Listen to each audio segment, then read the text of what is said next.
2016ರಲ್ಲಿ ನಡೆದಿದ್ದಂತಹ ಜಿಲ್ಲಾ ಪಂಚಾಯತ್ ಸದಸ್ಯ ಯೋಗೀಶ್ ಗೌಡ ಕೊಲೆ ಪ್ರಕರಣದ ಆರೋಪಿಯಾಗಿರುವಂತಹ ಧಾರವಾಡ ಗ್ರಾಮೀಣ ಶಾಸಕ ವಿನಯ್ ಕುಲಕರ್ಣಿ ಭವಿಷ್ಯ ಏನಾಗುತ್ತೆ ಅನ್ನೋದು ಇವತ್ತು ನಿರ್ಧಾರ ಆಗುತ್ತೆ. ಜನಪ್ರತಿನಿಧಿಗಳ ಕೋರ್ಟ್ನಲ್ಲಿ ತೀರ್ಪು ಹೊರಬೀಳಲಿಕ್ಕಿದೆ.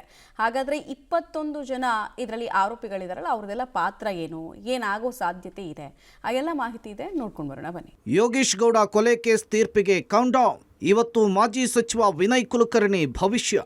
ಇವತ್ತು ಜನಪ್ರತಿನಿಧಿಗಳ ವಿಶೇಷ ಕೋರ್ಟ್ ತೀರ್ಪು. ಎಲ್ಲ 21 ಆರೋಪಿಗಳ ಹಾಜರಿಗೆ ಕೋರ್ಟ್ ಸೂಚನೆ.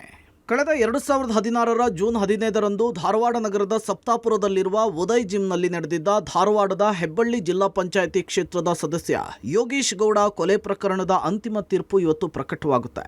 ಬೆಂಗಳೂರು ಜನಪ್ರತಿನಿಧಿಗಳ ನ್ಯಾಯಾಲಯದಲ್ಲಿ ಧಾರವಾಡದ ಶಾಸಕ ವಿನಯ್ ಕುಲಕರ್ಣಿ ಸೇರಿ ಒಟ್ಟು 21 ಜನರ ಭವಿಷ್ಯ ನಿರ್ಧಾರವಾಗುತ್ತೆ. ಈ ಅಂತಿಮ ತೀರ್ಪಿನ ಮೇಲೆ ಧಾರವಾಡ ಗ್ರಾಮೀಣ ಕ್ಷೇತ್ರದ ಶಾಸಕ ವಿನಯ್ ಕುಲಕರ್ಣಿ ಭವಿಷ್ಯ ನಿಂತಿದೆ. ಹೀಗಾಗಿ ಇಡೀ ರಾಜ್ಯದ ಜನರ ಚಿತ್ತ ಜನಪ್ರತಿನಿಧಿಗಳ ಕೋರ್ಟ್ನ ತೀರ್ಪಿನತ್ತ ನೆಟ್ಟಿದೆ. ಯೋಗೀಶ್ ಗೌಡ ಕೊಲೆಯ ನಂತರ ಹಲವು ಹೋರಾಟ ನಡೆದಿದ್ವು. ಇದರಲ್ಲಿ ಶಾಸಕ ವಿನಯ್ ಕುಲಕರ್ಣಿ ಕೈವಾಡ ಇದೆ ಅಂಥೇಳಿ ಹೋರಾಟ ನಡೆದ ಬೆನ್ನಲ್ಲೇ 2019ರಲ್ಲಿ ಬಿಜೆಪಿ ಸರ್ಕಾರ ಬಂದ ಮೇಲೆ ಈ ಪ್ರಕರಣ ಸಿಬಿಐಗೆ ಹೋಗಿತ್ತು. ಇದಾದ ನಂತರ ಪ್ರಕರಣದ ತನಿಖೆ ನಡೆಸಿದ ಸಿಬಿಐ ಅಧಿಕಾರಿಗಳು ಇದರಲ್ಲಿ 21 ಜನರಿಗೆ ಆರೋಪಿ ಅಂಥೇಳಿ ಚಾರ್ಜ್ ಶೀಟ್ ಸಲ್ಲಿಸಿದರು. ಇದರ ಸಾಕ್ಷಿಗಳನ್ನು ಆಗಲೇ ಮುಕ್ತಾಯ ಆಗಿರೋದ್ರಿಂದ ಇವತ್ತು ಪ್ರಕರಣದ ಅಂತಿಮ ತೀರ್ಪು ಪ್ರಕಟವಾಗಲಿದೆ. ಈ ಪ್ರಕರಣದಲ್ಲಿ ಪೊಲೀಸರು ಬಂಧಿಸಿದ ಒಟ್ಟು 6 ಜನರನ್ನು ಹೊರತುಪಡಿಸಿ ಉಳಿದ 15 ಜನರನ್ನು ಸಿಬಿಐ ಬಂಧಿಸಿತ್ತು. ಅದರಲ್ಲಿ ಕೊಲೆಯ ಪ್ರಮುಖ ಆರೋಪಿಗಳೇ ಬೇರೆ ಅಂಥೇಳಿ ಸಿಬಿಐ ನ್ಯಾಯಾಲಯದ ಎದುರು ಬಿಚ್ಚಿಟ್ಟಿದೆ. ಈ ಪ್ರಕರಣದಲ್ಲಿ ಶಾಸಕ ವಿನಯ್ ಕುಲಕರ್ಣಿ ಕೂಡ 15ನೇ ಆರೋಪಿಯಾಗಿದ್ದಾರೆ.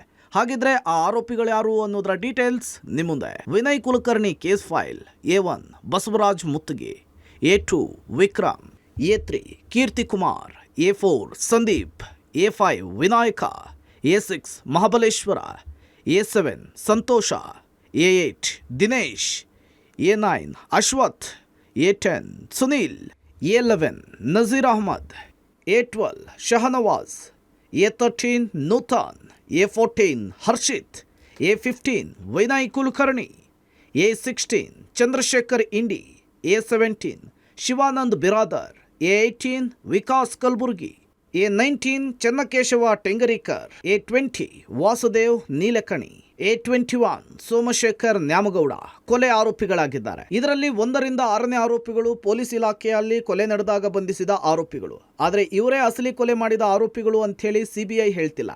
ಸಂಖ್ಯೆ 8ರಿಂದ 14ರವರೆಗಿನ ಹೆಸರಿರುವಂತಹ ಆರೋಪಿಗಳೇ ಅಸಲಿ ಕೊಲೆಗಾರರು ಅಂಥೇಳಿ ಸಿಬಿಐ ಹೇಳ್ತಿದೆ. ಇದರಲ್ಲಿ ಶಾಸಕ ವಿನಯ್ ಕುಲಕರ್ಣಿ ಕೈವಾಡ ಇದೆ, ಅಲ್ಲದೆ ಆತನ ಆಪ್ತರದ್ದು ಕೂಡ ಈ ಕೊಲೆಯಲ್ಲಿ ಭಾಗಿಯಾಗಿದ್ದಾರೆ ಅಂತ ಹೇಳಲಾಗ್ತಿದೆ.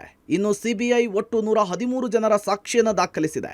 ಈ ಆರೋಪಿಗಳಲ್ಲಿ ಕೊಲೆಯಲ್ಲಿ ಸರಿಯಾದ ತನಿಖೆ ಮಾಡದೇ ಇರುವಂತಹ 2 ಪೊಲೀಸ್ ಅಧಿಕಾರಿಗಳಿಗೂ ಕೂಡ ಕೊಕ್ಕೆ ಹಾಕಲಾಗಿತ್ತು. ಕೊಲೆ ನಡೆದಾಗ ಉಪನಗರ ಠಾಣೆಯ ಇನ್ಸ್ಪೆಕ್ಟರ್ ಆಗಿದ್ದ ಚನ್ನಕೇಶವ ಟೆಂಗರಿಕರ್ ಮತ್ತು ಆಗಿನ ಎಸಿಪಿ ವಾಸುದೇವ್ ಕೂಡ ಈ ಪ್ರಕರಣದ ದಿಕ್ಕು ತಪ್ಪಿಸೋದಕ್ಕೆ ಪ್ರಯತ್ನ ಮಾಡಿದ್ರು ಅಂತ ಆರೋಪ ಇರೋ ಹಿನ್ನೆಲೆಯಲ್ಲಿ ಅವರನ್ನು ಕೂಡ ಸಿಬಿಐ ಆರೋಪಿ ಮಾಡಿದೆ. ಒಟ್ಟು 113 ಜನರ ಸಾಕ್ಷಿ ಮತ್ತು ಕೊಲೆಯ ಬಗ್ಗೆ ಸಿಬಿಐ ಮಾಡಿದ ತನಿಖೆಯ ಮೇಲೆ ಇವತ್ತು ಅಂತಿಮ ತೀರ್ಪು ಪ್ರಕಟವಾಗುತ್ತೆ. ಸದ್ಯ ಶಾಸಕ ವಿನಯ್ ಕುಲಕರ್ಣಿ ಸೇರಿ 20 ಜನರ ಭವಿಷ್ಯ ಜನಪ್ರತಿನಿಧಿಗಳ ನ್ಯಾಯಾಲಯ ನಿರ್ಧಾರ ಮಾಡುತ್ತೆ. ಅದರಲ್ಲಿ ಮುಖ್ಯವಾಗಿ ಶಾಸಕ ವಿನಯ್ ಕುಲಕರ್ಣಿ ಮತ್ತು ಪೊಲೀಸ್ ಅಧಿಕಾರಿಗಳು ಸೇರಿ ವಿನಯ್ ಆಪ್ತ ಕಾರ್ಯದರ್ಶಿ ಸೋಮಶೇಖರ್ ನ್ಯಾಮಗೌಡ ಕೂಡ ಸೇರಿದ್ದಾರೆ. Javid Adoni, public TV, Dharwad.